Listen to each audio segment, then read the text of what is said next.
आज का विषय है योग दर्शन साधन पाद पतंजल योग सूत्र 23 और 24 सूत्र का संस्कृत से हिंदी में अर्थ और व्याख्या। महर्षि पतंजलि कहते हैं, स्वस्वामी शक्त्यो स्वरूपोपलब्धि हेतु संयोग, अर्थात स्वशक्ति प्रकृति और स्वामी शक्ति पुरुष के स्वरूप की प्राप्ति के लिए ही इन दोनों का संयोग हुआ है। इस दृश्य प्रकृति का स्वरूप दृष्टा के लिए ही है, क्योंकि दृष्टा ही प्रकृति के माध्यम से देखता है। बिना प्रकृति के वह दृष्टा अर्थात आत्मा अकेला कुछ नहीं कर सकता। जिस प्रकार एक अच्छा वैज्ञानिक प्रयोगशाला के बिना तथा एक अच्छा कारीगर औजारों के बिना काज नहीं कर सकता, उसकी प्रतिभा को प्रकट करने के लिए साधनों की आवश्यकता होती है, उसी प्रकार उस चैतन्य आत्मा ने अपने स्वरूप को पूर्ण रूपे न प्रकट करने के लिए इस प्रकृति को स्वेच्छा से स्वीकार किया। जिस प्रकार वंश वृद्धि के लिए स्त्री को पत्नी रूप में स्वेच्छा से स्वीकार किया जाता है, क्योंकि उसके बिना वंश वृद्धि नहीं हो सकती। ठीक इसी प्रकार इस चैतन्य ने अपने संकल्प एको हम बहुश्याम को पूरा करने के लिए इसे स्वीकार किया, किंतु इसके विभिन्न कृत्यों तथा लावण्यमय स्वरूप से प्रभावित होकर वह निज स्वरूप को ही भूल गया तथा इस प्रकृति के स्वरूप को ही अपना स्वरूप समझने लग गया। इसका मुख्य कारण अविद्या अथवा अज्ञान है। यह प्रकृति स्वशक्ति है तथा वह पुरुष चेतन स्वामी शक्ति है, अर्थात वह चेतन आत्मा ही स्वामी है तथा यह प्रकृति स्व अर्थात उसका अधिकृत पदार्थ है।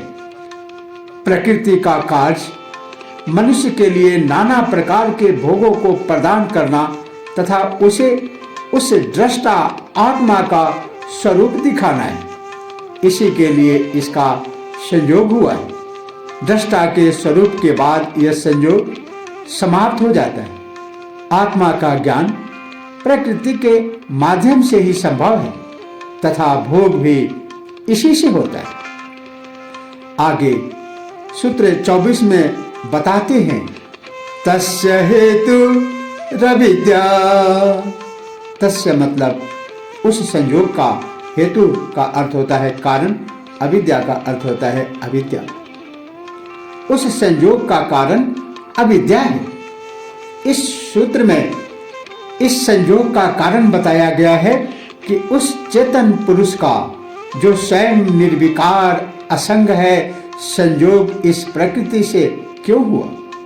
यह संयोग वास्तव में भौतिक संयोग नहीं है, बल्कि अविद्या से इसका संयोग मान लिया गया है। विद्या तथा अविद्या इस प्रकृति का गुण है। अविद्या के कारण वह वासना ग्रस्त होकर संसार के भोगों को भोगती है तथा विद्या के कारण वह इनसे विरुद्ध होकर आत्मज्ञान कराती है। चेतन और जड़ का संयोग इस अविद्या के कारण ही प्रतीत होता है। इसी अज्ञान का निवारण समाधि की स्थिति में होता है, जब दोनों की भिन्न प्रतीति होती है, जिससे योगी प्रकृति के संयोग की इस भ्रांति को छोड़ देता है, तो वह अपना निज स्वरूप आत्मा को जो दृष्टा है प्राप्त कर लेता है। अविद्या का नाश आत्मज्ञान के बिना नहीं होता।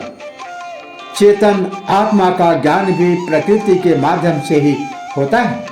जिसे विद्या कहते हैं। अविद्या के कारण ही पुरुष आत्मा एवं जड़ प्रकृति संयुक्त ज्ञात होते हैं, किंतु दोनों दो भिन्न शक्तियां हैं जिनका कार्य भी भिन्न भिन्न है। विद्या के द्वारा योगी को यह स्पष्ट हो जाता है कि यह समस्त सृष्टि प्रकृति की ही रचना है तथा मनुष्य वह जड़ प्रकृति नहीं बल्कि वह चेतन तत्व है। इसी से उसकी समस्त भ्रांतियां मिटकर वह सत्य ज्ञान को उपलब्ध होता है, सृष्टि की वास्तविकता को जान लेता है। प्रकृति एवं पुरुष की भिन्नता का बोध हो जाना ही मुक्ति का हेतु है। आज इतना ही। शिष्य अन्य सूत्र में तब तक के लिए ओम नमः शिवाय।